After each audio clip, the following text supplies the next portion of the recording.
Dan dimulakan dengan pembentangan selama 12 minit. Saya mempersilakan Yang Berhormat Rafizi Ramli, Menteri Ekonomi.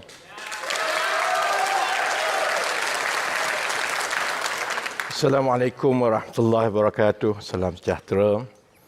Sebagai sebuah negara yang pesat membangun, Malaysia sudah tentu ada banyak cabaran. Dan salah satu cabaran yang paling utama ialah bagaimana kita nak mengimbangi di antara kemajuan ekonomi yang terus berdaya saing dengan keperluan untuk memastikan kemajuan ekonomi ini sampai kepada setiap rakyat. Saya faham ramai yang merasa bahang cabaran ekonomi mutakhir. Kos sara hidup adalah isu yang mengesani setiap keluarga. Maka sejak 20 tahun yang lepas, ada yang mempersoalkan sama ada negara kita ini masih ada potensi untuk menjadi kuasa ekonomi yang berjaya mensejahterakan keluarga dan rakyat. Malaysia adalah antara negara yang paling cemerlang pencapaian ekonomi sebelum ini. Antara tahun 1967 hingga 1999, pertumbuhan ekonomi negara kita berkembang pada kadar purata 9% setiap tahun. Dan itu adalah antara perkembangan ekonomi yang terbaik di dunia dalam abad ke-20. Sepanjang tempoh itu juga, gaji dan juga pendapatan purata rakyat telah meningkat sebanyak 14 kali ganda. Namun sejak tahun 2000, pertumbuhan ekonomi kini menjadi lebih perlahan pada kadar yang separuh sahaja, iaitu 4.5%, dan dengan segala ketidaktentuan ekonomi global yang berlaku, itu menyebabkan negara kita, ekonomi kita dan rakyat kita terdedah kepada perkara-perkara yang di luar kawalan kita, dan itulah yang sebahagiannya telah diterjemahkan menjadi beban sara hidup kebelakangan ini. Baik. Jadi apa punca yang menyebabkan pertumbuhan ekonomi negara kita semakin perlahan sejak tahun 2000? Untuk mengembalikan potensi ekonomi negara, sudah tentu mana-mana pentadbiran sebelum, sekarang dan selepas ini bertanggungjawab untuk mengenal pasti punca-punca utama dan melaksanakan dasar serta program yang berkesan untuk mengatasi punca-punca ini. Sebahagian daripada punca ini telah kita ketahui berpuluh tahun. Saya tak perlu ulas panjang. Contohnya, sistem ekonomi yang tidak berupaya mengekang rasuah kerana tata kelola yang lemah dan sikap amanah orang politik sendiri yang semakin terhakis. Kita tak perlu habiskan terlalu banyak masa. Cuma saya nak ingatkan bahawa perkara ini sedang dan kini sedang diuruskan oleh kerajaan perpaduan. Sebab itu kalau Perdana Menteri Saudara Anwar mengulangi tiap-tiap hari mengenai pentingnya tata kelola ini, kita jangan terlalu cepat panas telinga kerana itu sebenarnya salah satu punca utama kepada masalah ekonomi negara. Tapi lebih parah lagi apabila tata kelola yang lemah dan akhlak beramanah di kalangan pemimpin, pentadbir dalam ekonomi kita yang semakin terhakis sebelum ini, rakyat pula terpaksa hidup dengan pentadbiran demi pentadbiran yang sudah hilang punca dan tidak fokus untuk menyelesaikan punca-punca masalah ekonomi ini. Akhirnya selepas 20 tahun, masalah-masalah ini telah menjadi masalah struktur yang sebati dengan ekonomi kita dan tidak lagi boleh diselesaikan dengan kaedah-kaedah lama. Dia seperti seolah-olah kekotoran-kekotoran yang bila tidak dibersihkan lama, dia menjadi karat. Jadi, kita kena terima hakikat bahawa punca pertama kelemahan ekonomi negara datangnya daripada ahli-ahli politik dan pemimpin sendiri. Sebab itu saya ingat yang pada peluang ini, orang seperti saya, Saudara Syahir, dan juga semua ahli politik di luar, kita wajar mohon maaf kepada seluruh rakyat Malaysia kerana pemimpin-pemimpin yang lemah, baik kami yang ada sekarang, baik yang pernah berada di dalam pentadbiran-pentadbiran sebelum ini, pemimpin yang tidak fokus dan tidak terlatih dalam menguruskan ekonomi telah menyebabkan negara kita tidak berkemampuan mengatasi masalah-masalah struktur ini dengan lebih awal. Dan masalah struktur ini boleh dibagikan kepada 3 masalah struktur utama. Pertama, ekonomi kita semakin ketinggalan berbanding dengan pesaing-pesaing kita. Kita terlalu selesa dengan limpahan ekonomi yang dibawa oleh industri yang berasaskan kepada kekayaan semula jadi kita. Contohnya khazanah minyak, contohnya industri peladangan. Industri-industri ini telah menjana hasil yang lumayan sebelum ini sehingga menyebabkan kita lalai untuk mempercepatkan lagi untuk kita menaik taraf industri lain. Akibatnya sebagai sebuah negara, kita tidak menaikkan gaji pekerja dalam sektor-sektor penting seperti perkilangan dan perkhidmatan kerana kita selesa dengan kegiatan ekonomi sedia ada kerana upah yang rendah akan tetap memberi pulangan hasil yang lumayan. Sekarang kita semakin bermasalah kerana untuk bersaing atas kelebihan upah yang rendah semata-mata, negara-negara jiran seperti Vietnam, Indonesia, Filipina, mereka juga menawarkan kos upah yang lebih rendah kepada pelabur-pelabur. Pada ketika ini barulah kita sedar bahawa kita ketinggalan dalam persaingan teknologi dan kepakaran. Kerana kita sepatutnya berada dalam kumpulan ekonomi yang bersaing dengan negara-negara seperti Korea, Jepun, China dan Eropah. Sebaliknya kita masih terperangkap dengan model ekonomi yang lama. Masalah struktur yang pertama ini kemudiannya membawa pula kepada masalah struktur yang kedua, iaitu gaji yang dibayar kepada rakyat adalah terlalu rendah dan tidak naik seiring dengan kenaikan harga barang sejak 20 tahun yang lalu. Antara perkara pertama yang saya lakukan sebagai Menteri Ekonomi ialah mengarahkan supaya statistik gaji diusahakan dan diterbitkan setiap suku tahun. Laporan statistik gaji yang baru saja diluncurkan minggu lalu mengesahkan hipotesis bahawa gaji yang rendah adalah masalah struktur nombor 2 dalam ekonomi negara kita. 50% dari pekerja kita dibayar bawah RM2,600 sebulan, iaitu hanya RM20 sahaja lebih tinggi dari garis kemiskinan isi rumah yang terkini, iaitu RM2,580. Kemudian gaji penengah untuk anak-anak muda yang baru pertama kali bekerja antara umur 20 ke 24 tahun hanyalah RM1,682 sebulan, iaitu hanya RM182 lebih tinggi daripada gaji minima. Gaji yang rendah ini menyebabkan ekonomi kita menghadapi kesukaran untuk membangunkan bakat-bakat yang boleh menghasilkan ekonomi yang berinovasi dan bernilai tinggi, yang kemudiannya memanjangkan lagi masalah kita yang terperangkap dengan ekonomi bernilai tengah. Dan masalah struktur yang kedua tadi kemudiannya menyebabkan pula masalah struktur ekonomi yang ketiga, iaitu kedudukan kewangan kerajaan yang lemah. Pertumbuhan ekonomi yang lebih perlahan menyebabkan kerajaan-kerajaan sebelum ini bergantung kepada berhutang untuk membiayai projek-projek untuk merangsang ekonomi. Sahabat baik kepada saudara Syahir sendiri, Tan Sri Muhyiddin Yassin, cukup gemar untuk mengumumkan pakej-pakej perangsangan. Yang terbaru mengumumkan pakej rangsangan untuk Selangor pula. Tapi rakyat perlu tahu bahawa merangsang ekonomi dengan cara berhutang hanyalah meninggalkan bala kepada generasi muda yang akan menanggung hutang ini. Bila pertumbuhan ekonomi lebih perlahan dan gaji rakyat juga rendah, kutipan cukai kerajaan juga terhad.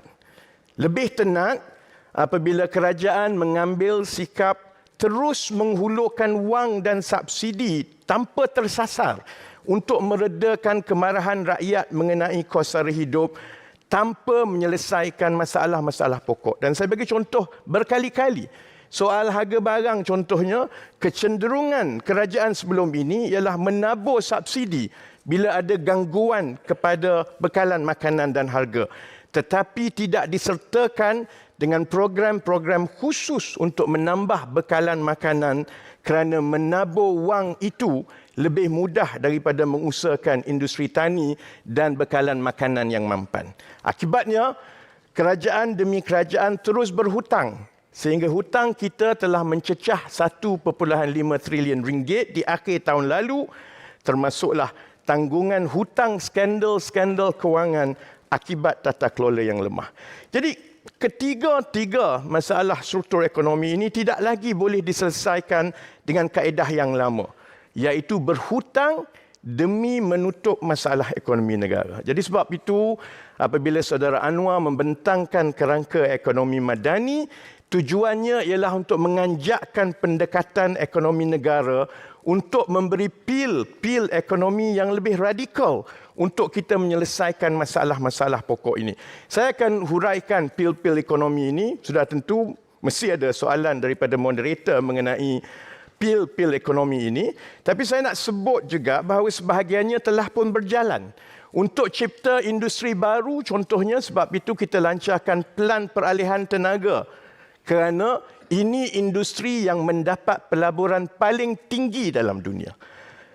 Ia bukan saja akan mencipta peluang-peluang ekonomi dalam bidang yang boleh menarik pelaburan besar, tetapi ia juga boleh menjadi daya tarikan kepada pelabur-pelabur kerana banyak syarikat berteknologi tinggi yang mahukan tenaga bersih untuk memindahkan operasi mereka ke negara ini.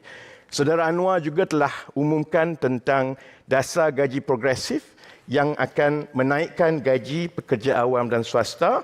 Ini kali pertama kerajaan campur tangan dalam menetapkan gaji semua pekerja. Jadi insya-Allah semua ini bukan lagi rancangan-rancangan, program-program ini telah dilancarkan. Sebab itu saya tahu dalam hati pun saya ingat Saudara Syahir pun menahan diri dari rasa kagum kerana kerajaan perpaduan sekarang berjaya membangunkan program-program ini dalam tempoh 8 bulan sedangkan mereka 33 bulan tak ada penyelesaian. Okey, baik. Terima kasih YB Rafizi Ramli. Okey. Saya teruskan dengan YB Syahir Sulaiman. 12 minit untuk hujah pembukaan anda. Silakan. Bismillahirrahmanirrahim. Assalamualaikum warahmatullahi wabarakatuh. Salam sejahtera. Rabbi shrah li sadri wa yassir li amri wahlul 'uqdatam min lisani yafqahu qawli. Moderator, saya ada 2 disclaimer sebelum saya proceed dengan hujahan saya. Yang pertamanya, saya tidak pernah berdebat. Ini kali pertama saya berdebat dan takdirnya saya kena berdebat dengan seorang menteri. Yang keduanya, YB Rafizi seorang menteri, saya ahli parlimen pembangkang. So YB Rafizi ada banyak advantage, DOSM bawah dia, jentera kerajaan, media bawah dia. So it's not really a level playing field dengan izin.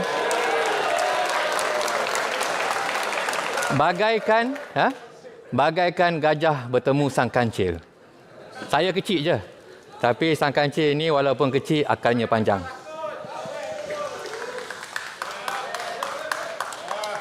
Tuan Moderator, tajuk yang akan kita cerakinkan pada malam ini ialah model.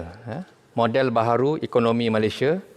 Pendekatan saya pastinya berbeza dengan YB Rafizi. Saya akan tekankan aspek fundamental, the boring stuff dan realiti denyut nadi yang dihadapi oleh Makcik Kiah, Uncle Lim, Mr. Mutu, juga rakan-rakan Foodpanda dan Grab driver. Juga adik-adik graduan yang masih tercari-cari peluang pekerjaan. Terdapat 4 persoalan yang penting yang perlu kita jawab pada malam ini berkenaan dengan model baharu ini. Apakah matlamatnya? Ke mana nak dibawa? Jangan nak pusing-pusing, tak tahu nak pergi ke mana. Yang kedua, apakah terasnya supaya kekal kukuh? Yang ketiga, apakah platformnya? Apakah program-programnya? Dan yang keempat, apakah hasilnya? Moderator, sebelum kita melangkah jauh, kita perlu berterima kasih kepada dan terhutang budi kepada our founding fathers. Bapa-bapa pengasas negara yang telah meletakkan asas-asas yang penting dalam pembentukan dan pembangunan negara. Tunku Abdul Rahman, bapa kemerdekaan, federalisme, demokrasi berparlimen, raja berperlembagaan, ekonomi pasaran terbuka. Tun Abdul Razak, bapa pembangunan, dasar ekonomi baharu, meletakkan national unity sebagai matlamat utama, bukannya economic growth. Dan Tun Dr. Mahathir Mohamad, dasar wawasan negara, wawasan 2020. Ini bagi saya adalah satu tapak tanah yang diwariskan kepada kita untuk kita bina rumah baharu yang lebih selesa. Melangkah ke hadapan, jika Tun Razak meletakkan national unity sebagai matlamat DEB, maka saya hari ini, Tuan Moderator, meletakkan national stability. National stability, kestabilan nasional sebagai matlamat utama. Mengapa? Kestabilan adalah satu unsur yang semakin pupus hari ini. Dunia pertembungan kuasa-kuasa besar. Di rantau kita ini, kita tersepit. Bak kata seorang menteri dahulu, elephant fight elephant. Dalam negara juga tidak stabil. Ekonomi tidak stabil. Perdana Menteri tidak stabil. Janji tidak ditepati, ke hulu ke hilir naik heli. Berlagak seperti selebriti, tiada hala tuju, tiada legasi. Jelas, kita perlukan kestabilan. Dan saya meletakkan national stability sebagai matlamat model baharu ekonomi Malaysia. Maka apabila matlamat telah jelas, we need stability. Bukan seperti ekonomi madani yang mahu menjadikan Malaysia sebagai antara 30 ekonomi terbesar dalam dunia. We want to be among the biggest. The biggest doesn't mean the best. We want to be the best. We want to be the stable. Namun apa guna jika yang kaya itu semakin kaya, yang miskin semakin miskin? Dan Makcik Kiah dan rakan-rakan peniaga jalanan terus mengeluh kerana hasil jualan dan keuntungan semakin mengecil. Terpenting di sini ialah pelaksanaannya, execution. I think Minister sangat setuju dengan ini. Bukan janji, bukan manifesto, bukan slogan, apatah lagi bukan pengumuman yang tergesa-gesa. PRN, berbanyak pengumuman. Umum-umum, kemudian baru dikaji dan diperincikan. Tambahan pula, cabaran ekonomi global sangat dinamik. US, China, Russia, Ukraine. Dan 1001 legacy issues yang membelenggu negara. 1MDB, SRC, hutang 1.5 trilion, subsidi yang tinggi, gaji yang rendah, dan jurang kaya miskin yang semakin melebar. Ini membawa kita kepada trust yang perlu dipasak bagi memacu pertumbuhan dan kestabilan ekonomi negara yang lebih kukuh. Iaitu yang pertama, trust yang pertama, keadilan ekonomi. Yang kedua, kitaran ekonomi. Yang ketiga, kesederhanaan ekonomi. Yang keempat, integriti ekonomi. Pertama, keadilan ekonomi. Berkait rapat dengan sumber pendapatan, source of income. Kerajaan ada panel lain. Belah sini okey, belah sana tak stabil. Pertama, keadilan ekonomi. Berkait rapat dengan sumber pendapatan. Kerajaan perlukan kutipan cukai. Dan cukai perlu bersifat adil dan inklusif. Peniaga menetapkan harga dan mengauk keuntungan perlu munasabah dan bertimbang rasa. Rakyat dan pekerja mendapat gaji dan upah perlu kemahiran dan produktiviti tinggi. Dalam hal ini, ekonomi, ekosistem percukaian, perniagaan, keuntungan, pendapatan perlu adil, tidak menindas dan tidak counterproduktif. Kiblatnya, wala ta'kulu amwalakum bainakum bil batil. Al-Baqarah 188. Dan wa ahallallahu al-bai'a wa harramar riba. Al-Baqarah 275. Yang kedua, kitaran ekonomi. Jurang kaya miskin. Bandar luar bandar. Jurang antara kaum, jurang antara negeri dan masalah kemiskinan. Kemiskinan yang tersingkap dan yang terperangkap. Rujuk laporan Dosem. Ini juga amat penting bagi menangani masalah kronisme, nepotisme, monopoli, Alibaba, AP, kartel, orang tengah yang disebut oleh Wabi Rafizi tadi, yang mencengkam ekonomi dan menyakau keuntungan di atas kesusahan rakyat. Kiblatnya Al-Hashr ayat 7, Kai la yakuna dulatan bainal aghniya'i minkum. Yang ketiga, kesederhanaan ekonomi. Trust yang ketiga, kerajaan membazir, disebut Wabi Rafizi. Projek terbengkalai. Kontraktor yang mewah. Peniaga boros, rakyat boros. Masalah hutang kerajaan 1.5 trilion. Hutang isi rumah lebih 80% daripada KDNK. Perlu kepada dasar penjimatan, value for money dan supaya kesal limpahan multiplier effect yang lebih tinggi.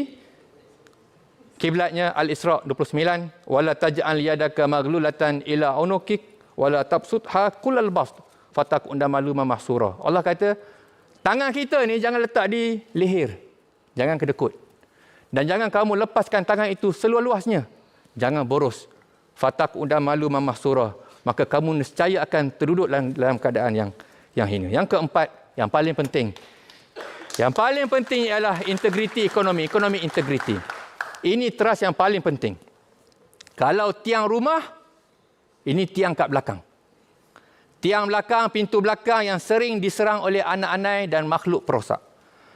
Dalam kes-kes rasuah, yang didakwa ialah pemberi atau penerima rasuah. Bukan pemberi dan penerima rasuah. Dia salah satu. Contoh yang dituduh dengan 47 pertuduhan. Dia seorang saja, bukan dan, dia atau. Yang memberi tak didakwa. Kes Banglo, kes Terowong sama juga. Dan Datuk Seri Najib. Datuk Seri Najib didakwa, disabitkan kesalahan, sekarang dalam penjara. Dalam penjara. Tetapi yang merosakkan dia, orang keliling dia, masih bebas di luar sana. Jadi kiblatnya ialah la'ana Rasulillah ar-rashi wal murtashi. Ini bukan doa, ini hadis. Itu sebab baik awak diam. Baik awak diam. Rasulullah melaknat ar-rashi wal murtashi. Rasulullah melaknat perasuah dan penerima rasuah. Ar-rashi wal murtashi itu dilaknat dan, bukannya dia atau. Dalam bab ni, tata kelola disebut oleh Wabi Rafizi tadi lebih janggal dalam bab tata kelola ini. Saya mari daripada bacok. Di Bacok saya tak jumpa seorang pengerusi masjid dan bendahari masjid orang yang sama. Saya tak jumpa. Tak ada persatuan PIBG, pengerusi PIBG dan bendahari PIBG orang yang sama. Tak ada. Di Pandan mungkin ada. Di Bacok tak ada. Tetapi di Putrajaya ada. Kita jumpa pengerusi dan bendahari orang yang sama. CEO dan CFO orang yang sama. Tata kelola bukan contoh yang baik. Jadi Tuan Moderator, saya kira cukup setakat itu dahululah. Saya ada seminit lagi. Saya nak berhenti di sini dan ayat terakhir saya buat satu observation. Saya buat satu pemerhatian. Kita dengar Wabi Rafizi sebut di awal tadi dalam bahasa Melayu. Dan saya rujuk teks-teks ucapan Wabi Rafizi dalam bahasa Inggeris. Dan teks ucapan Perdana Menteri ketika peluncuran ekonomi madani juga versi bahasa Inggeris. Saya cross-check dengan dokumen-dokumen, kertas dasar, policy notes, advisory notes, recommendation daripada IMF dan World Bank kepada negara-negara membangun seperti Malaysia. Saya dapati terlalu banyak persamaan word by word. Saya tak kata Anwar dan Rafizi meniru, tetapi saya kata banyak yang sama. Persoalannya, apakah kiblat dasar ekonomi Anwar dan Rafizi? Saya ada dokumen. Okey, tamat sudah. Terima kasih. Sesi pertama. Ya. Peringatan mesra untuk anda sekalian yang menonton. Kita ada 2 orang pendebat dan harapnya ketika perdebatan berlangsung, kita semua bertenang, kita hadam apa yang sepatutnya dihadam. Dan inilah persungian kedua di mana setiap seorang akan diberi masa 5 minit untuk menjawab satu soalan yang sama oleh moderator kami berdua. Pusingan pertama, Tuan Syed, silakan tanyakan soalan yang sama kepada keduanya. Baik, terima kasih Zul. Cabarannya adalah untuk bertanya soalan yang sama kepada Menteri dan juga tadi persoalan dibangkitkan sekufu atau tidak gandingan perdebatan hari ini. Saya bangkitkan ini kerana kita ada model. Kita bercakap soal model. Mencari model, kita harus melihat struktur. Dan kita ada saja contoh negara yang sudah berjaya mengubah struktur ekonominya. Kita boleh bariskan Korea Selatan, China, Taiwan, UAE, seumpamanya. Tetapi kita mula bercakap soal ekonomi baru ini 2010, modelnya. Dan kita sudah beralih tangan. Banyak Perdana Menteri. Ya, semua sudah merasa. Tetapi kita belum berganjak daripada masalah struktur dan hari ini kita masih berdebat yang sama. Soalan saya kepada kedua-dua. Untuk kita bergenjak dan bangun dengan model baru, kita harus belajar daripada kesilapan lalu. Agar kedua-dua hujah yang tuan-tuan bawa pada malam ini tidak hanya menjadi retorik dan janji seperti mana yang pernah dibawakan oleh semua Perdana Menteri sebelum ini. Saya mulakan 5 minit kepada Saudara Rafizi. Terima kasih Saudara Syed. Sebelum saya jawab yang itu, boleh saya ambil masa 1 minit paling kurang untuk ulas balik yang Saudara Syahir sebut tadi. Saya masih 5 minit. Ya, masih lagi 5 minit insya-Allah. Saya tunggu lama sebenarnya, mana modelnya? Saya ingat malam ini saya tak payah berceramah politik, tapi yang saya dapat adalah ceramah politik yang berulang-ulang. Dan alhamdulillah, tapi semua yang disebut itu nampaknya bersetuju dengan yang saya sebut kerana kerjanya hanya mengulang-ulang semua yang saya sebut. Cuma beza dia hanya satu saja, Saudara Syahir menambah dengan dalil-dalil. Jadi saya ingat, betul lah saya kata tadi, Saudara Syahir memang malam ini akhirnya berjaya melepaskan geram selama ini menahan diri untuk kagum. Baik ya? Kepada soalan yang Saudara Syed Munawar tanya tadi, kan model ekonomi baru yang diluncurkan oleh Datuk Seri Najib tahun 2010 dahulu, ada beberapa perkara yang ada persamaan dan telah dikenal pasti masalah puncanya. Yang pertama ialah tentang perangkap middle income trap ataupun kita tersangkut di rantaian nilai pertengahan. Sebab itu kaedah yang diambil dahulu yang kita perlu pelajari daripada 2010, ada beberapa perkara yang kita perlu elakkan. Pertama ialah pentadbiran yang terdahulu demi untuk melonjakkan kegiatan ekonomi ke arah nilaian tinggi, kita ambil jalan ke arah projek-projek mega. Sebab itu pada ketika itu, kita ada ETP, GTP yang menyenaraikan berpuluh-puluh projek berbilion-bilion. Dan kita ada beberapa projek-projek skala besar, termasuklah MRT, ECRL dan sebagainya, termasuklah 1MDB juga. Yang akhirnya kita tahu bahawa keadaan itu sebenarnya tidak menyelesaikan masalah struktur, tetapi hanyalah kosmetik untuk memberi gambaran bahawa negara kita ini sedang rancak ekonominya dan hasilnya kita sekarang ini menanggung hutang 1.5 trilion. Jadi perkara itu cukup penting. Sebab itu kalau ada orang tanya kenapa pentadbiran kerajaan perpaduan sekarang tak umumkan projek, kerana kita nak pastikan apa-apa projek itu mestilah projek swasta yang berdaya saing yang tidak melibatkan daripada peruntukan rakyat. Yang kedua yang kita perlu belajar ialah apabila model ekonomi baru yang diluncurkan tahun 2010 itu, ia banyak menggunakan perunding-perunding daripada luar yang pada pandangan saya mengenepikan penjawat-penjawat awam.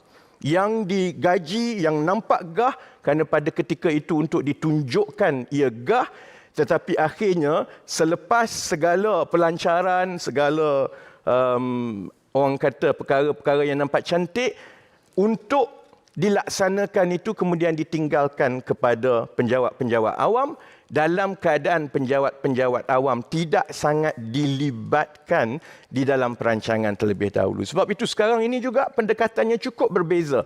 Setiap satu kerangka yang telah diluncurkan setakat ini, baik ekonomi madani, baik pelan peralihan tenaga baru, baik kajian separuh penggal selepas ini, tidak ada satu pun yang dibuat oleh perunding-perunding. Jadi kalau saudara Syahir cuba memberi persepsi seolah-olah ini ditiru daripada IMF, bercakaplah dengan pegawai-pegawai kerajaan yang bertungkus lumus selama ini membuat kerja ini, kan?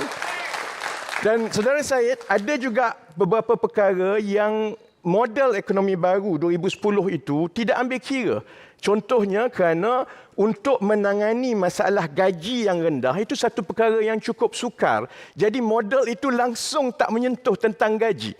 Sebab itu selama 12 tahun dah kita sekarang, masalah gaji itu menjadi makin buruk dan sebab itulah pendekatan kita sekarang ini ialah untuk memastikan kita campur tangan terus kerana masalah gaji itu bukan masalah sampingan, ia masalah pokok yang perlu kita tangani dengan cepat. Jadi saya ingat ada perbezaan yang jelas pendekatan-pendekatan yang telah kita laksanakan sekarang kerana kita telah ambil teladan daripada kegagalan model ekonomi baru 2010 dahulu. Terima kasih.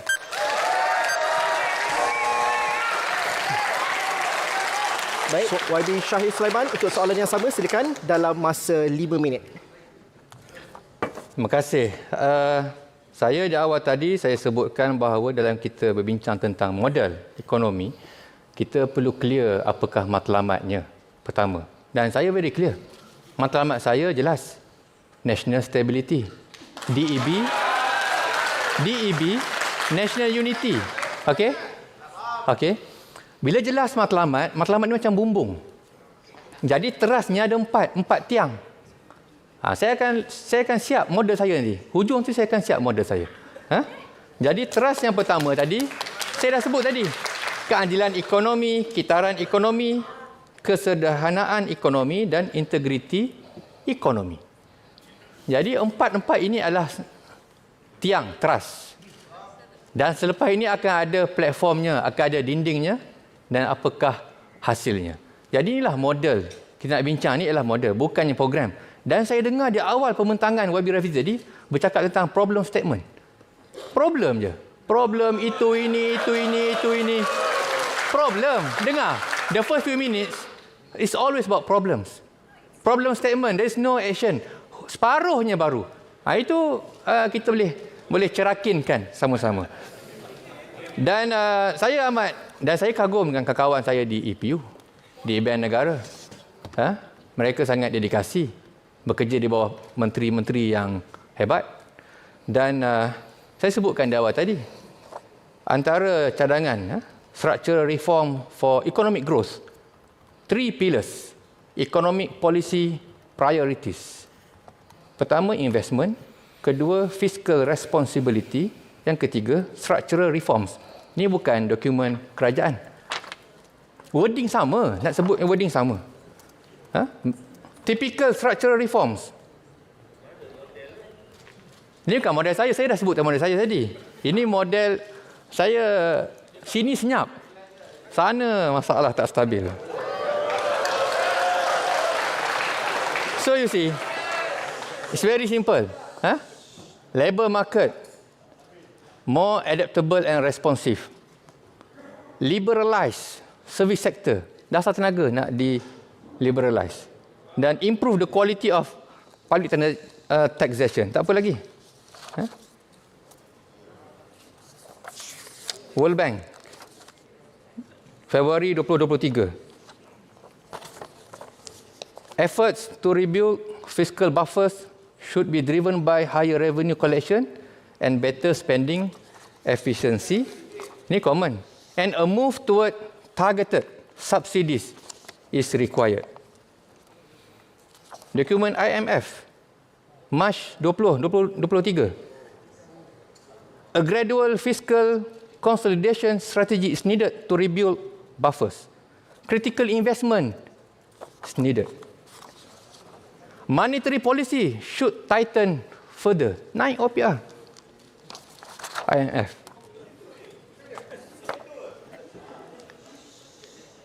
Ministerial address by the Honourable Rafizi Ramli, Minister of Economy, Invest Fair 2023, 3 Jun 2023.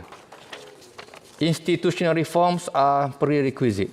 This administration will focus on fiscal consolidation, resource allocation, high value industries. Wording sama. Dan tak tahan tu, dia suruh buat 3-4 perkara sama. Nombor 1 sama, nombor 2 sama, 3 sama, 4 pun sama. Saya nak sebut sini bukan apa. Kita kena ada identiti. Kita kena ada model ekonomi kita ni, kita kena ada hala tuju. Kena ada hala tuju. Yang pertama, nak pergi ke mana? Yang keduanya, kena ada identiti. Dan ini bulan kemerdekaan. Kita kena patriotik. Kita kena patriotik. Jadi yang saya sebut tadi itu, matlamatnya dan 4 terasnya itu coming from my heart. Dan saya rujuk kepada dan saya expand dasar ekonomi baru. A two-pronged strategy. Ultimate aim ialah national unity, two-pronged strategy, serampang 2 mata, poverty eradication and to restructure the society. Okey, terima kasih YB Shahir. Pusingan pertama untuk soalan daripada moderator. Kami rasa sejuk tapi panas di sana. Tapi tenang semuanya kerana kita rasa profesionalism oleh kedua panelis dan juga pendebat sangat terselah. Kita juga perlu profesional juga sebagai penonton untuk menghadam dan juga tenang dengan suasana yang ada. Tapi dalam masa yang sama, soalan saya kepada kedua-dua YB saya ni mudah sahaja. Ahli politik yang baik sentiasa bekerja untuk pilihan raya, pemimpin memikirkan tentang masa depan. Ada dasar yang tidak populis untuk ahli politik, tak menang undi. Tapi adakah anda berani untuk melaksanakan dasar yang radikal walaupun mungkin tak popular untuk menang undi setiap kali pilihan raya? YB Rafizi, 5 minit untuk anda. Terima kasih. Saya macam biasa, saya ambil 1 minit untuk jawab dululah kan. 4 minit cukup untuk saya jawab soalan moderator. Saya pelik kita berbahas ke kelas membaca gini ni. Kan? Sebab itu saya ajak berbahas kerana rekod-rekod daripada Presiden PAS sampai ke sekarang ni orang paling pandai dalam PAS pun, moderator tanya soalan lain, dia tak jawab, dia pusing-pusing. Baik ya. Ada sebentar tadi ada jugalah disebut tentang tata kelola dan sebagainya mengulang-ulang, tapi disentuh kononnya dibacok kalau ada imam bendahari masjid tak boleh orang yang sama. Saya rasa saudara Shahir dan kebanyakan di sebelah sana sebenarnya tidak faham sebenarnya aturan kementerian-kementerian. Ya. Belanjawan kita dan perbelanjaan negara ada 2 bahagian. Satu ialah perbelanjaan mengurus, satu ialah perbelanjaan pembangunan. Belanja mengurus ini ialah belanja-belanja yang bayar gaji, bayar hutang dan sebagainya yang tidak sangat sebenarnya melibatkan perbelanjaan-perbelanjaan besar. Yang itu di bawah Kementerian Kewangan. Belanja pembangunan yang melibatkan contohnya projek bina jalan, buat bangunan dan sebagainya, belanja pembangunan itu sekarang ini di bawah Kementerian Ekonomi, di bawah saya. Jadi tak timbul soal seorang Perdana Menteri kawal dua-dua. Sebelum ini keadaan itu berbeza kerana perbelanjaan pembangunan itu berada di bawah Perdana Menteri. Jadi bila Perdana Menteri dialah juga mengawal perbelanja pembangunan, dia juga mengawal belanja mengurus, itu yang jadi masalah. Jadi sebab itu sekarang ini Saudara Anwar Ibrahim sebenarnya dari segi kuasa berbelanja itu lebih rendah daripada saya, Saudara Shahir. Kalaulah saudara tumpukan perhatian kepada perbahasan di Parlimen, saudara tak timbulkan perkara-perkara remeh macam itu kerana tidak pernah ada Perdana Menteri yang melepaskan kuasa belanja pembangunan. Hanya Anwar Ibrahim seorang sekarang dilepaskan kepada saya. Baik jawab soalan tadi Sudah tentu Dasar yang tidak popular, radikal tetapi sangat-sangat diperlukan ialah pensasaran semula subsidi pukal. Sebelum ini kita dah mencecah sampai 90 bilion ringgit setahun. Yang kita bayar subsidi RON 95, subsidi elektrik, subsidi diesel, subsidi LPG dan sebagainya. Sehingga ke satu peringkat yang kalau harga minyak mentah kekal pada harga $80 setong seperti yang ada sekarang ini, belanja kita mungkin mencecah 100 bilion ringgit untuk bagi subsidi kepada semua. Masalahnya kalau 100 bilion ini kita gunakan dengan cara yang sama, kita bagi subsidi secara pukal, satu, ia tidak berlaku adil kerana orang asing pun dapat juga. Kemudian orang yang kaya dapat juga. Sedangkan dari segi penggunaan minyaknya, RON 95, orang yang miskin di Macuk contohnya menggunakan sangat sedikit berbanding dengan orang yang kaya di Damansara Utama. Jadi sudah tentu untuk kita mensasarkan semula subsidi-subsidi pukal ini, sudah tentu itu akan menyebabkan beberapa perubahan. Termasuklah contohnya harga elektrik contohnya bila kita sasarkan semula. Tapi kita pastikan bahawa hanya mereka yang menggunakan elektrik yang lebih tinggi berbanding dengan 90% rakyat, mereka kena bayar harga sebenar. Dan penjimatan itu akhirnya kita boleh gunakan untuk membiayai pelbagai program lain yang akhirnya sampai kepada rakyat. Itu baru elektrik yang telah dilaksanakan setakat ini. Sudah tentu kita kena sasarkan semula subsidi minyak RON 95, subsidi diesel, dan sudah tentu bila perkara ini nak dibuat, akan ada pihak-pihak yang tidak bersetuju kerana mereka merasakan bahawa itu hak.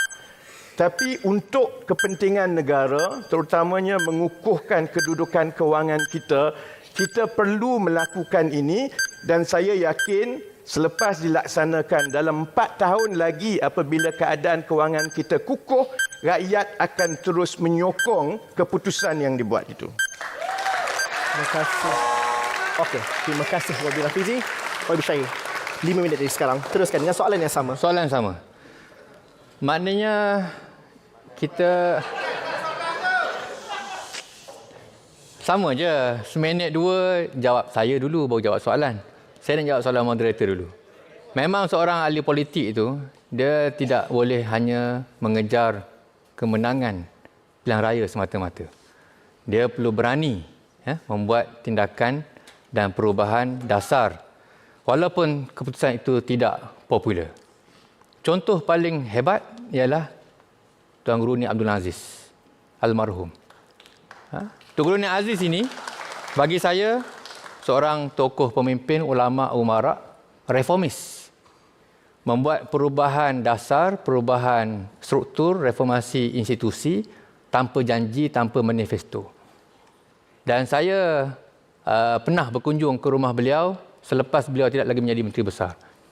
Beliau buat satu confession kepada kami, satu arahan yang beliau berikan.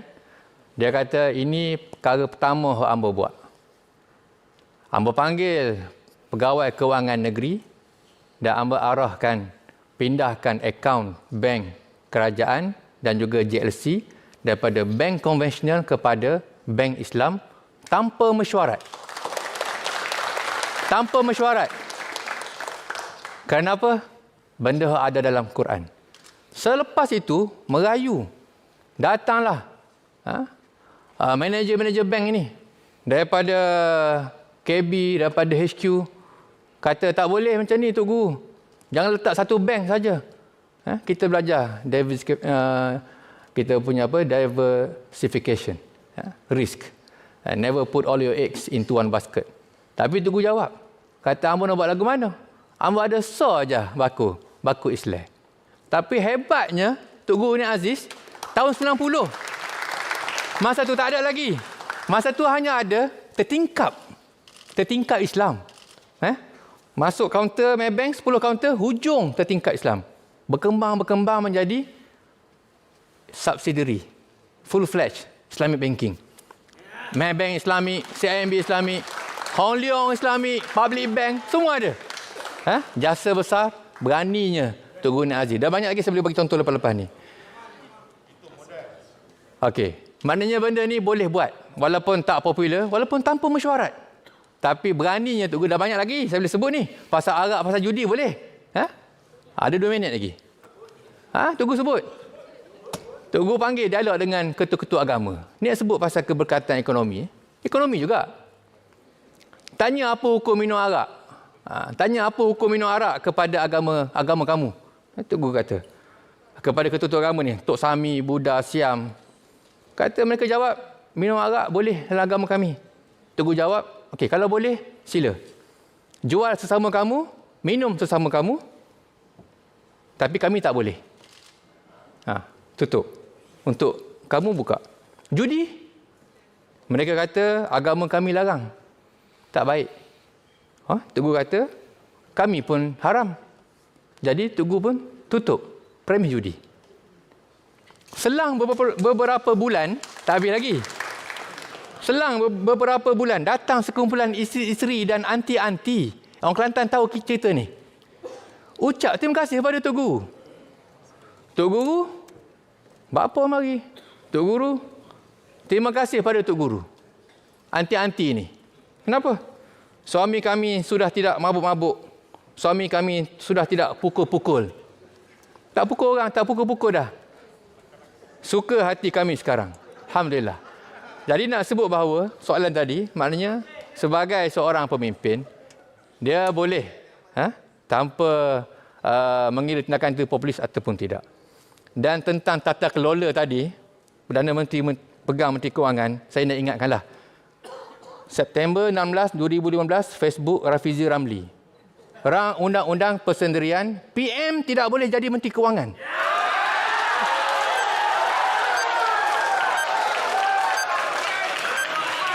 Okey.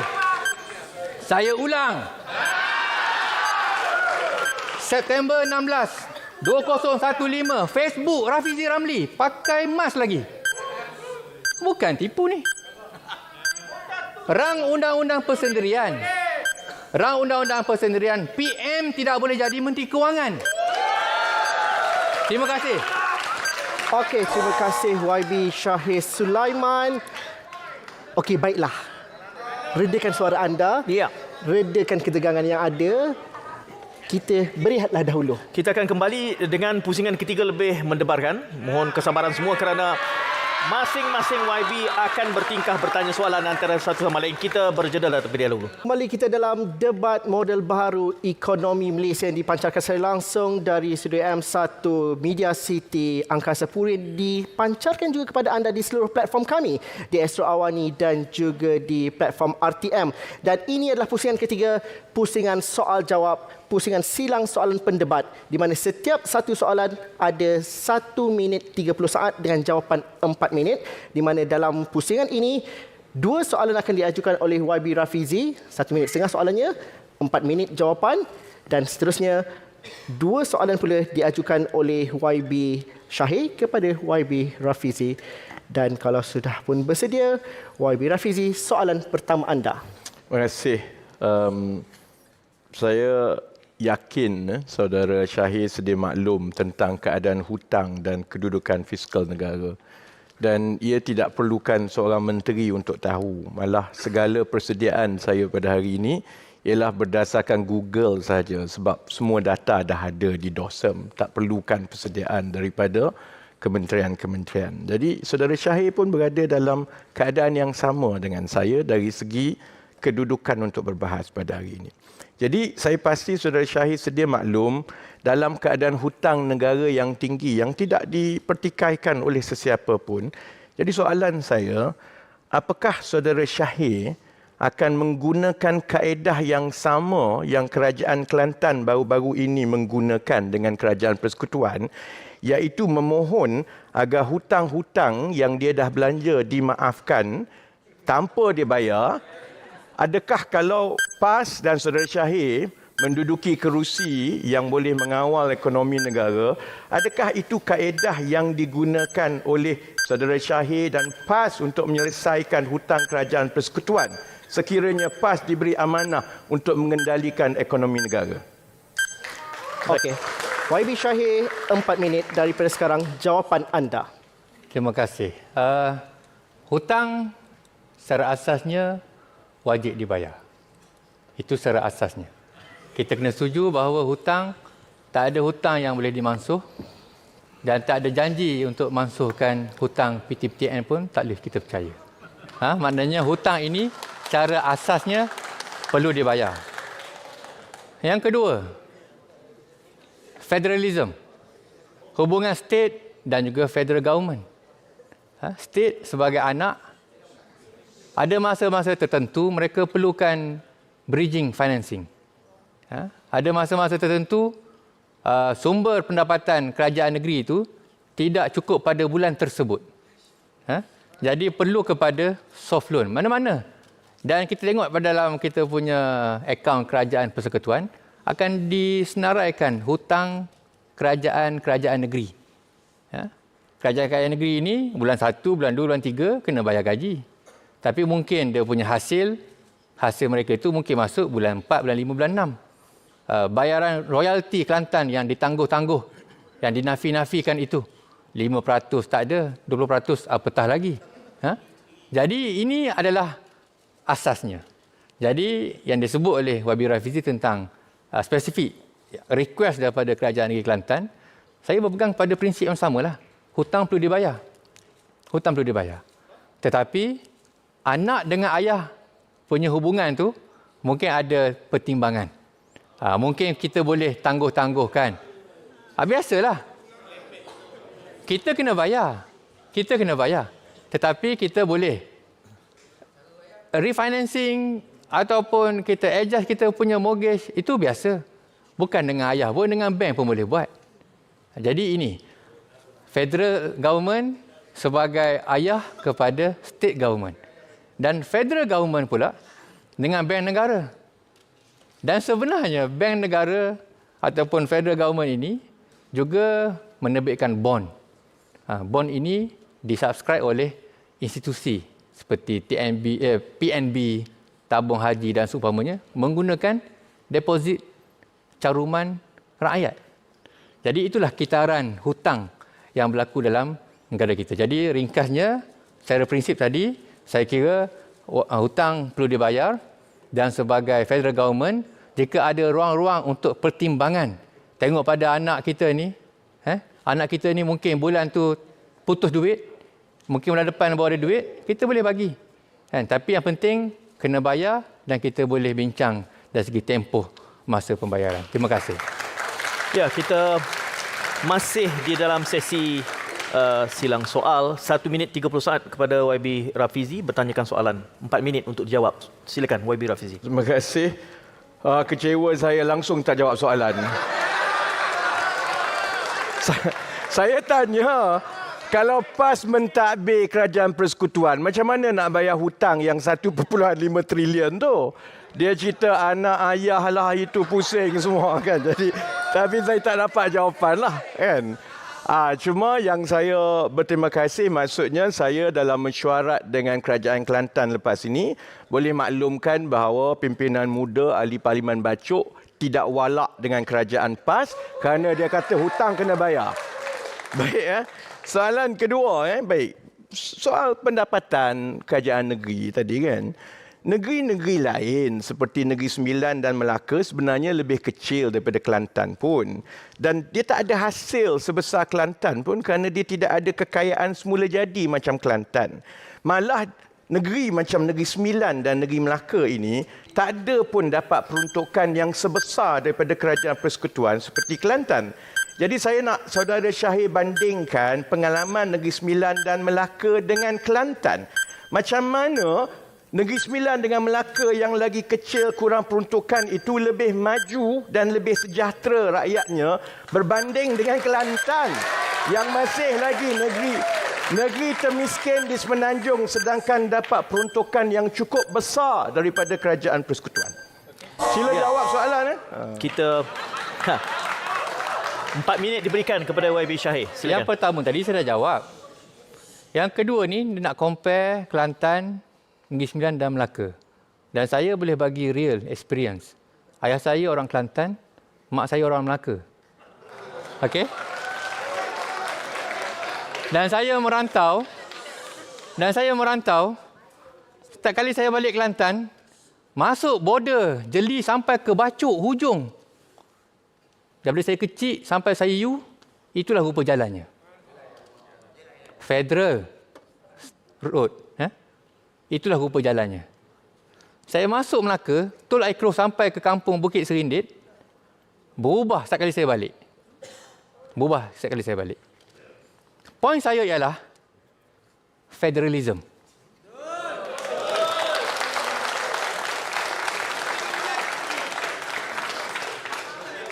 You tak rasa Kelantan dinafikan masa YB Rafizi Pembangkang pun benda sama. Royalty dinafikan sampai sekarang. Federalism.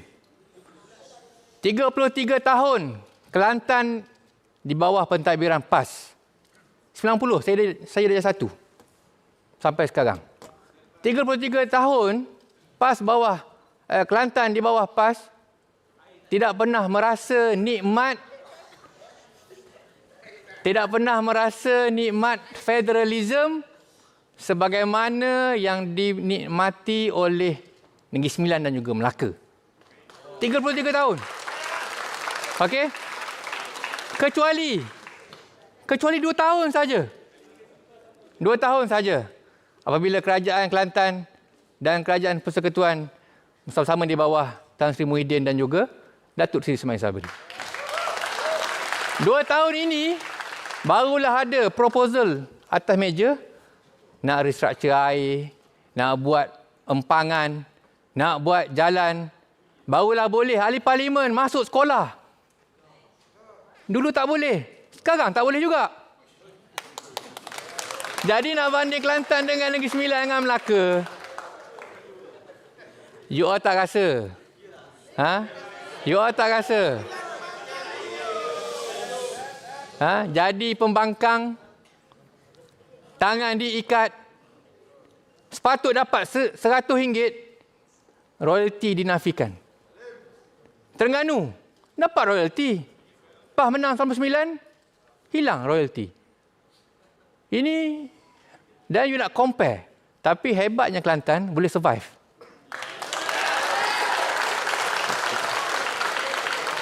I'm telling you the secret. Kelantan ni, kalau GDP lah, kita belajar equation dulu lah. GDP ni, C plus I plus G plus X minus M. Ni kan formula. Consumption plus investment plus government spending. Negeri lain, government spending tinggi. Kelantan, yes, kita admit, government spending very low. But the consumption, purchasing power Kelantan sangat tinggi. Orang Kelantan, rumah biasa, tapi harta, tanah, lembu, kambing. Mereka ni menyimpan aset, bukan berbelanja.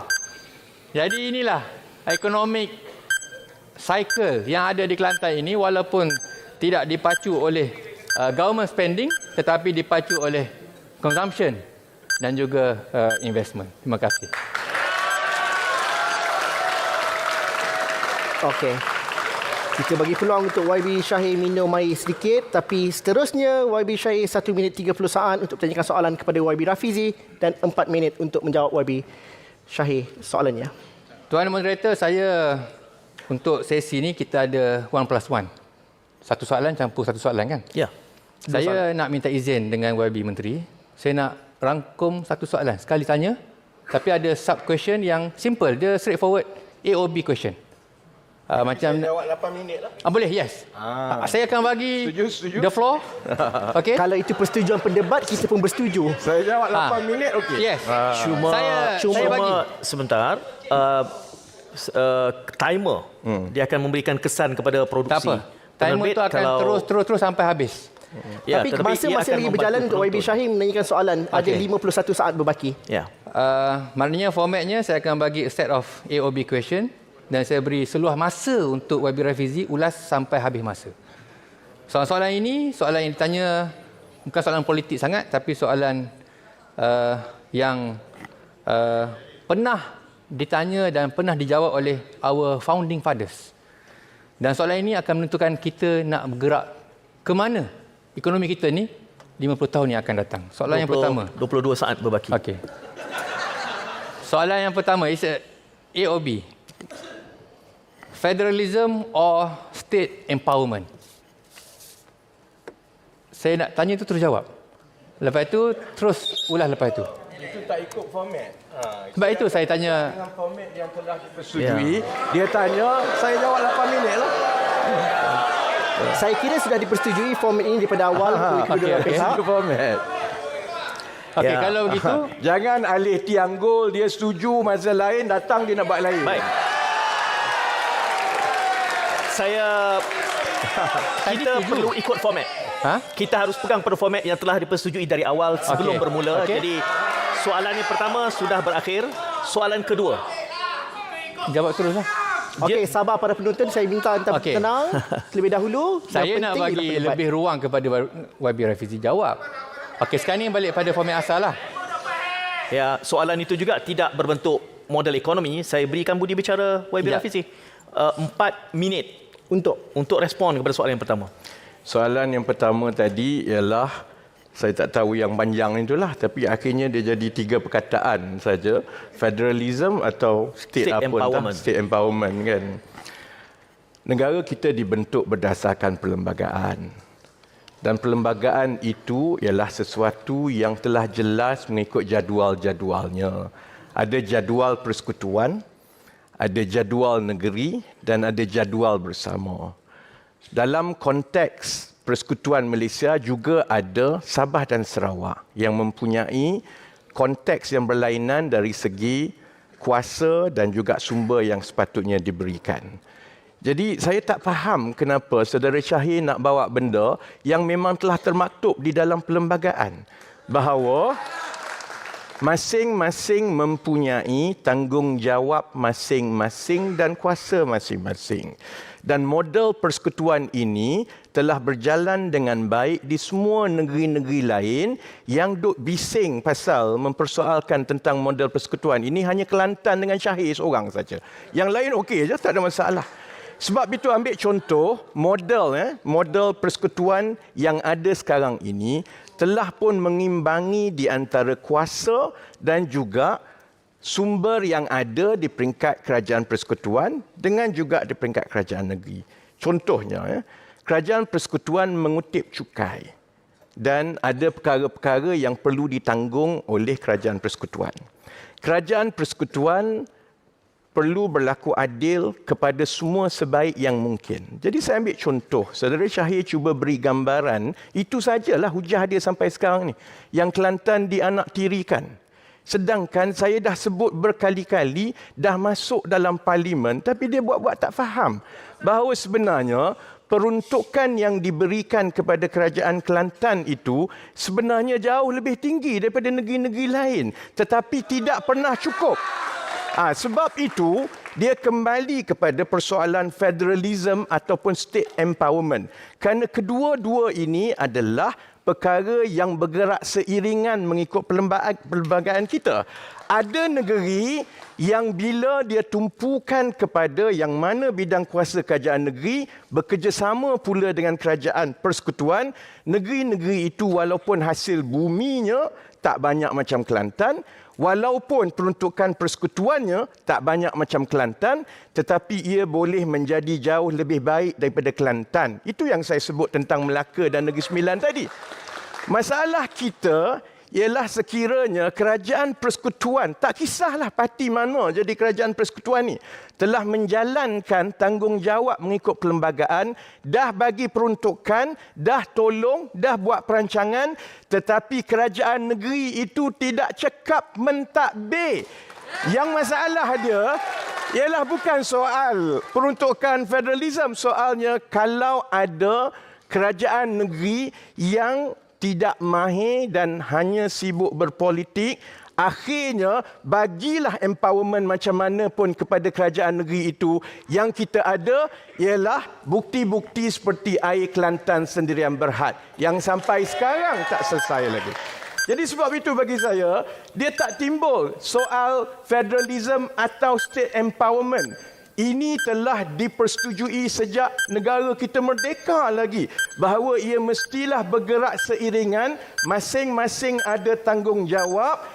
Sebab itu kerajaan negeri, jangan mudah bila kamu gagal, kamu tuduh kepada ini semua masalah kerajaan persekutuan.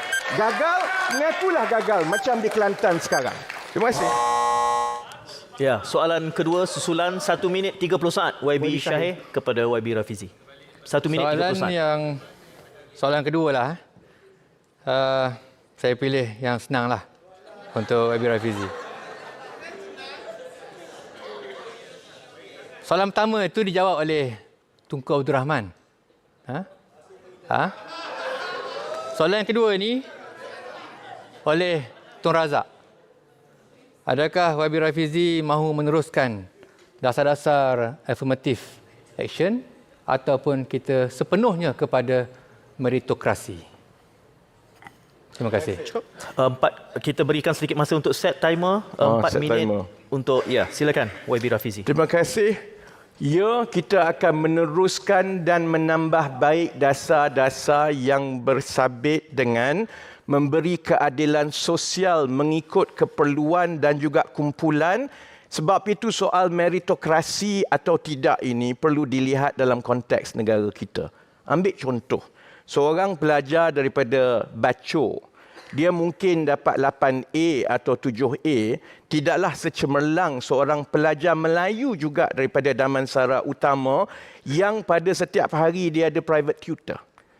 Jadi soal affirmative action ataupun bantuan seperti yang telah dijamin di dalam perlembagaan kita ialah soal memastikan setiap anak-anak kita yang ada potensi mendapat keadilan sosial dan keadilan ekonomi untuk dibantu. Sebab itu ia tidak boleh dilihat semata-mata dari lensa pariti semata-mata yang tidak mengambil kira banyak lagi faktor-faktor lain. Seorang anak yang cemerlang di Kapit contohnya, walaupun dia hanya 5A, tetapi kalau dia kena berjalan sampai 5 km pergi sekolah, sudah tentu anak itu lebih cemerlang daripada anak saya di Putrajaya. Jadi tak timbul soal itu, Zara Syahir. Yang timbul sekarang ialah bagaimana dalam keadaan negara kita lebih ramai yang cerdik, yang muda-muda. Dalam keadaan kita nak pastikan bahawa lebih ramai mendapat kemudahan yang hampir sama di mana-mana. Di mana kita nak cari wang supaya kita boleh tambah lagi kemudahan dan keadilan sosial ini kepada semua, supaya kita tidak sampai bergenerasi bergaduh pasal meritokrasi lawan affirmative action. Affirmative action, meritokrasi dan sebagainya, ini adalah tanggungjawab kita kepada anak-anak kita untuk pastikan mereka dapat peluang yang sama. Yang masalahnya ialah sekiranya di sebalik affirmative action, di sebalik meritokrasi ini disalahgunakan untuk kumpulan-kumpulan tertentu sahaja yang akhirnya mendapat kelebihan sehingga menidakkan kumpulan lain atau anak lain yang selayaknya juga patut mendapat bantuan daripada kerajaan. Itu isu dia. Jadi dia tak timbul soal perkara pokok, dia timbul beberapa perkara tentang perincian. Tetapi yang lebih penting ialah soal bagaimana kerajaan kita membina lebih banyak infrastruktur. Sekolah, universiti. Kalau universiti itu cukup dan dapat memberikan ruang yang sepenuhnya kepada jumlah-jumlah anak-anak yang lepasan SPM yang semua cemerlang, maka tak timbul soal affirmative action, soal meritokrasi ini, kerana tempatnya mencukupi. Dia jadi isu apabila kedudukan kewangan negara kita ini semakin lemah sehingga menyebabkan kerajaan tidak ada kemampuan untuk menyediakan kemudahan-kemudahan dan peluang-peluang kepada seberapa ramai yang mungkin. Sebab itu maka akan timbul soal kuota, soal kena beratur dan sebagainya. Ia berbalik kepada sebenarnya perbahasan asal kita, iaitu apakah model ekonomi yang kita perlukan supaya dengan kedudukan kewangan yang lebih mampan, maka itu membolehkan kerajaan memperuntukkan lebih banyak untuk membina infrastruktur pendidikan, peluang-peluang perniagaan supaya kita boleh luaskan, kerana itu akhirnya juga membantu untuk memperkuatkan struktur ekonomi seperti yang saya ulas awal-awal tadi. Baiklah. Tamat sudah pusingan ketiga, sesi silang soal pendebat. Kini kita masuk ke pusingan keempat, pusingan penggulungan, di mana setiap pendebat diberikan masa sebanyak 6 minit. Saya mulakan dengan YB Shahid Sulaiman. Silakan 6 minit bermula sekarang. Terima kasih, moderator. Jadi, kita telah tengok ada dua gambaran model daripada YB Rafizi dan daripada saya. Kesimpulannya, kita boleh put aside kita punya politik, kita punya retorik ini, ekonomi negara, ekonomi keluarga, bagi saya, kemuncaknya ialah perlu ada nilai keberkatan.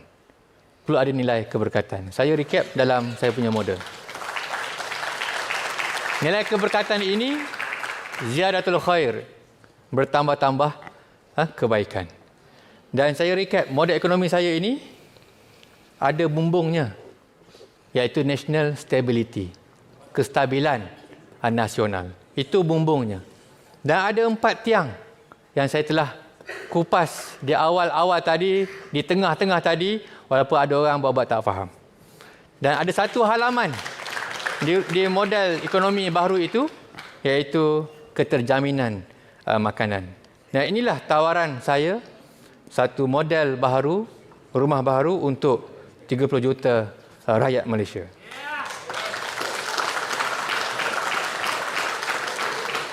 Melangkah ke hadapan, kita perlu memilih. Kita perlu menjawab persoalan yang dijawab oleh bapa-bapa pengasas negara kita. Tunku Abdul Rahman, Tun Razak, Dr. Mahathir dahulu. Hari ini kita kena jawab.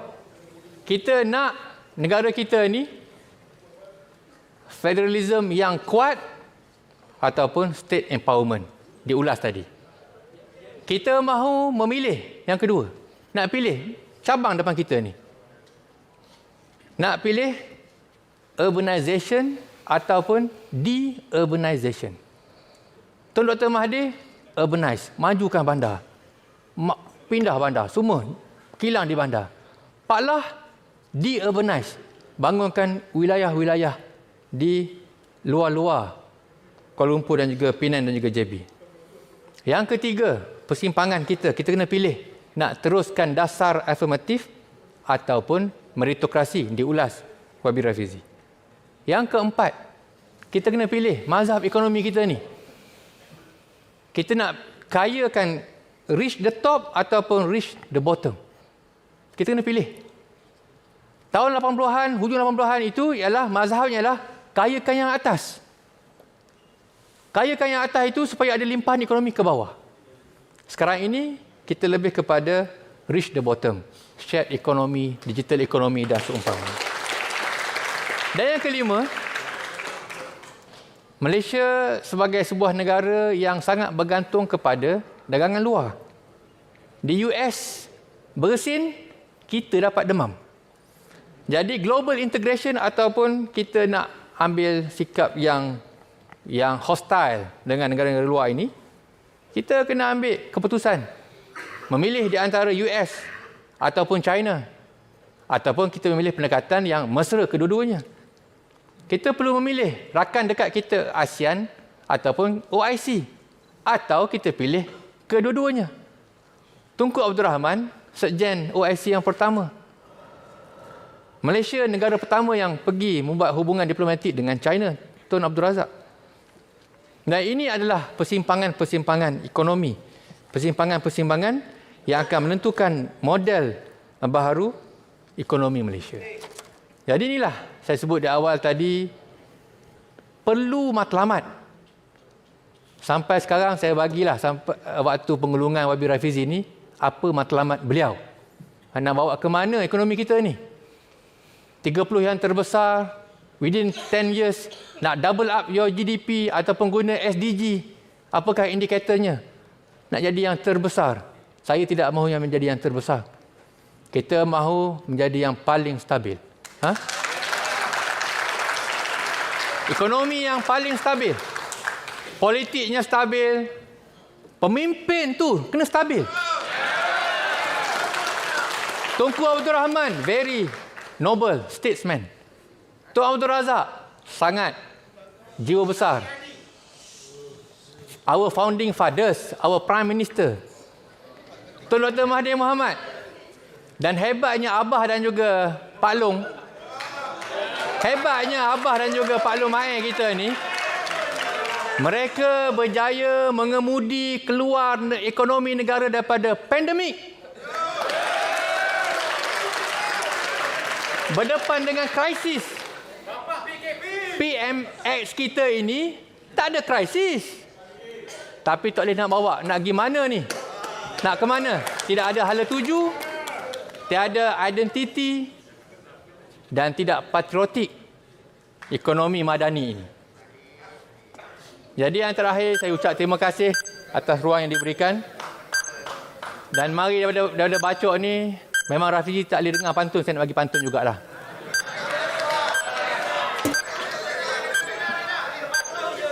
Kalau memilih tempat mandi, yang pertama teluk, kedua pantai. Kalau memilih pemimpin negeri, yang pertama elok, kedua pandai. Pantun anak muda. Roh, neh. Buang yang keruh, ambil yang jernih. Terima kasih YB Shahid Sulaiman. Masa sudah tamat dan 6 minit penggulungan YB Rafizi. Silakan terus. Terima kasih. Perdebatan kita malam ini menunjukkan beberapa perkara.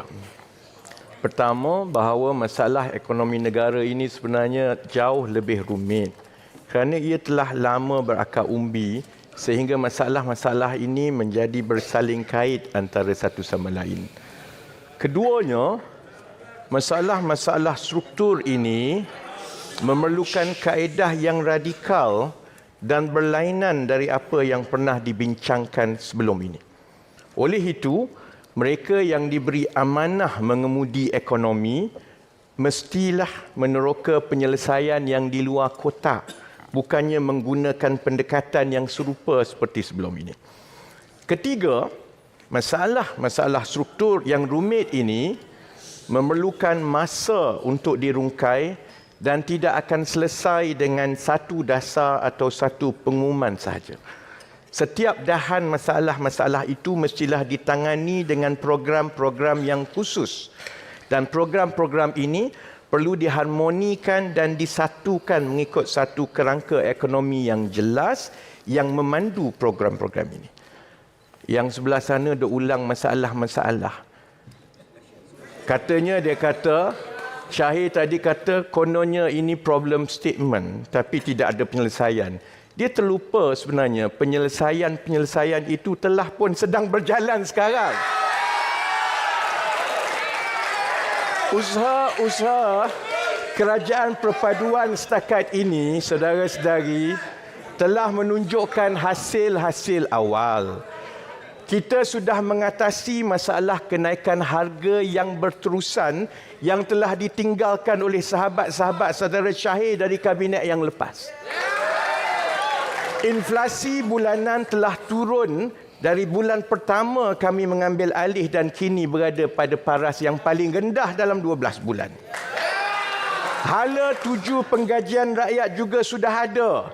Dan rakyat akan mula merasai gaji yang lebih tinggi tahun depan apabila Saudara Anwar Ibrahim mengumumkan peruntukan kerajaan untuk menaikkan gaji rakyat dalam belanjawan yang akan diumumkan dan dibentangkan dalam bulan Oktober ini.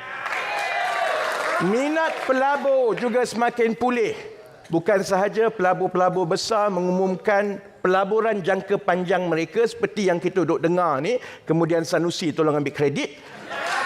Pelabur-pelabur dana pendek juga telah kembali ke bursa saham kita pada kadar yang lebih tinggi berbanding dengan negara-negara serantau ASEAN ini dalam tempoh 2 bulan yang lalu. Jadi, adakah ekonomi kita telah pulih? Sudah tentu tidak. Tetapi kita berada pada landasan yang baik.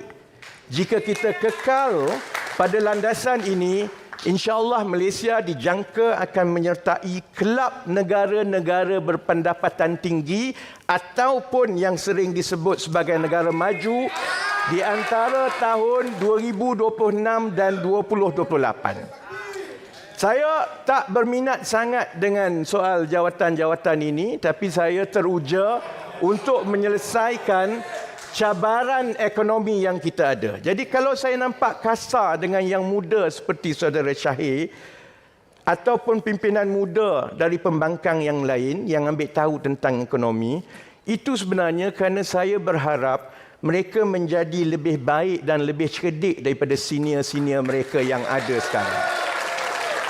Saya berharap mereka tidak mempolitikkan amanah nasional untuk memperbaiki ekonomi negara ini demi hanya beberapa tontonan di TikTok saja. Saya berharap mereka bersikap jujur dengan rakyat bahawa amanah ini untuk menyelesaikan masalah ekonomi negara memerlukan ilmu ekonomi yang sepadan dengan cabaran ekonomi ini, memerlukan pengalaman mengendalikan ekonomi yang boleh membawa tawaduk kepada amanah yang akan dipikul, dan supaya orang seperti Syahir takut kepada kesan bila kita sibuk bertiktok dan tidak kompeten dalam menjalankan tugas. Sebab itu, mengemudi ekonomi memerlukan ahli ekonomi yang betul-betul faham. Bukannya mereka yang membaca sekerat-sekerat, apatah lagi baca copy-paste yang tadi itu, hanya untuk membuat kandungan di TikTok mengenai ekonomi. Jadi saya nak tutup begini. Mungkin panas sedikit penyokong-penyokong nak dengar, tapi saya ada last word, jadi sila dengar. Saudara Syahir adalah generasi baru pimpinan PAS yang ada potensi untuk menjadi ahli politik yang boleh mengenengahkan isu ekonomi pada harapan saya secara lebih matang dan adil. Jadi saya berharap selepas perdebatan ini, beliau bersikap lebih adil di masa akan datang mengenai cabaran ekonomi negara, dan jika sikap tawaduk itu ada, insya-Allah jika satu hari nanti PAS diberi amanah menjaga ekonomi negara, saya berharap prestasi Malaysia nanti di bawah PAS adalah lebih baik dari apa yang kita lihat di Kelantan Terima hari kasih. ini. Baiklah, tamatlah sudah semuanya 4 pusingan. Tenang semuanya, anda boleh bersorak. Hujah telah dicanai dan juga dicadangkan. Kini tugas kita sebagai rakyat untuk meneliti dan mendengar. Tenang semuanya. Apa kata kita berikan tepukan kepada kedua-dua YB yang hadir ini? Dan harapnya ini adalah permulaan untuk budaya debat yang lebih baik di masa akan datang. Kita harapkan bermula budaya debat matang yang tidak melibatkan character assassination. Kerana itu yang Malaysia perlukan. Okey, baiklah. Saya kira cukup dahulu. Ini sahaja masa yang kita ada untuk debat model baharu ekonomi Malaysia. Itu tajuknya hari ini. Semoga kita mendapat manfaatnya. Rakyat mendapat cadangan yang terbaik. Sekian saja, saya Zulfikri Yusof. Saya Munawar. Kita jumpa lagi. Assalamualaikum. Kita jumpa lagi nanti. InsyaAllah. Pastinya ada.